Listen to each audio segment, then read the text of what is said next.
Dans l'émission d'aujourd'hui, une tragédie sur l'autoroute, la baleine de tous les records, un sanctuaire pour les éléphants en France, un concours de photos humoristiques ou encore une méthode d'apprentissage sans cerveau. C'est au programme de cette 16e édition de La Marche des Innocents.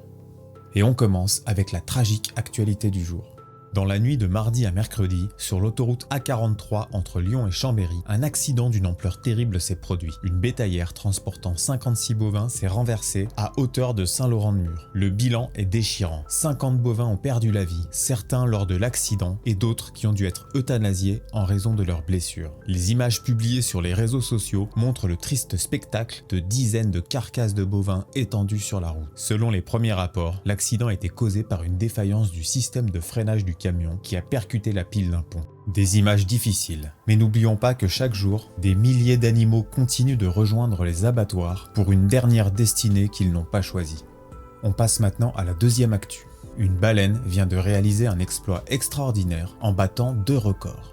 Tout d'abord, elle est la première de son espèce, la baleine franche australe, à traverser l'océan Atlantique, voyageant de l'Afrique du Sud à l'Argentine. De plus, elle détient le record de la plus longue distance parcourue en un an, couvrant plus de 15 000 km entre 2021 et 2022. Ce comportement inhabituel intrigue les chercheurs. Cependant, il semble que le changement climatique puisse avoir perturbé ses habitudes alimentaires, la poussant à explorer de nouvelles zones à la recherche de nourriture. Cette découverte souligne l'importance d'étudier les baleines après leur départ des zones de mise bas pour mieux comprendre comment elles s'adaptent au changement de leur environnement.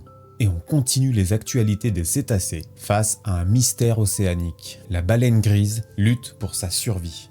La population de baleines grises en migration le long des côtes d'Amérique du Nord connaît un déclin inexpliqué depuis 2019 avec plus de 600 échouages enregistrés. Les causes de ce phénomène restent mystérieuses, mais elles pourraient inclure le manque de nourriture, les collisions avec des navires et la prédation par des orques. Bien que la population soit considérée comme stable, les inquiétudes persistent, notamment en raison de la diminution des naissances. Quelles mesures devraient être prises pour sauver les baleines grises? Partagez-nous vos idées pour la préservation de cette espèce. On reste sous l'eau pour l'actu suivante. Les méduses des Caraïbes, malgré leur absence de cerveau, démontrent une capacité étonnante à apprendre et à naviguer dans leur milieu.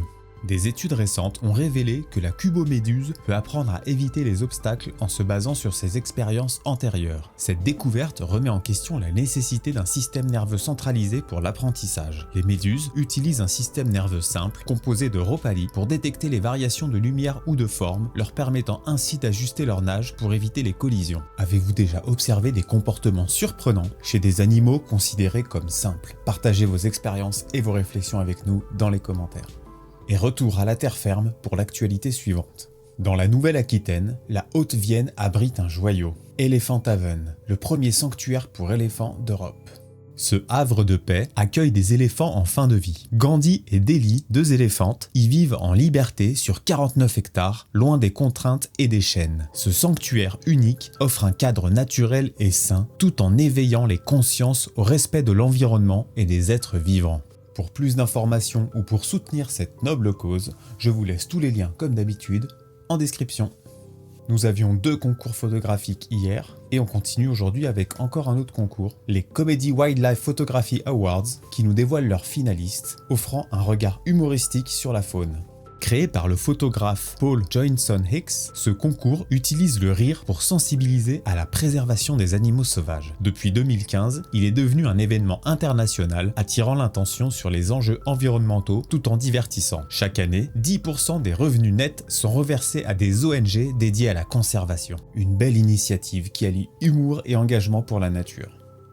Et on continue avec les actualités condensées. Hier, la Cour d'appel de Rennes a ordonné à L214 de supprimer ses vidéos et images sur l'élevage des lapins de Réalap, malgré avoir reconnu leur impact positif sur la protection animale. L214, déterminé à défendre la liberté d'informer, envisage de saisir la Cour européenne des droits de l'homme.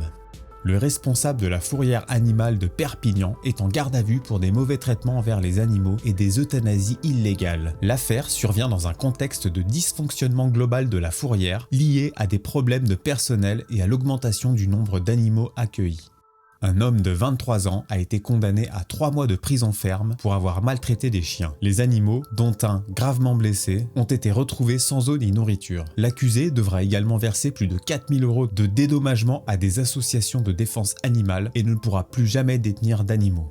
Des chercheurs de l'université Stanford ont découvert que l'étoile de mer possède plusieurs têtes, une au sein de chaque branche et une dernière au centre. Cette nouvelle compréhension éclaire la position des échinodermes dans l'arbre phylogénétique et soulève des questions fascinantes sur leur biologie. Encore une lourde actualité aujourd'hui.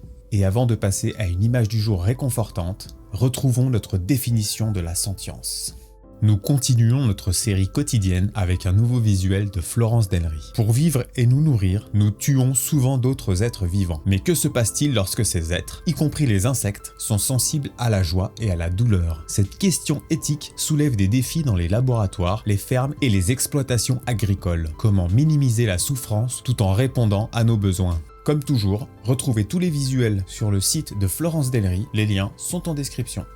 Et on termine cette revue d'actualité, comme d'habitude, sur la belle image du jour. Merci d'avoir suivi cette revue d'actualité. Retrouvez tous les liens des actualités proposées aujourd'hui en description et rendez-vous demain à 13 h pour un prochain épisode de La Marche des Innocents. Si cette vidéo vous a plu et que vous voulez soutenir mon travail, pensez à la partager, à commenter et si ce n'est pas déjà fait, à vous abonner.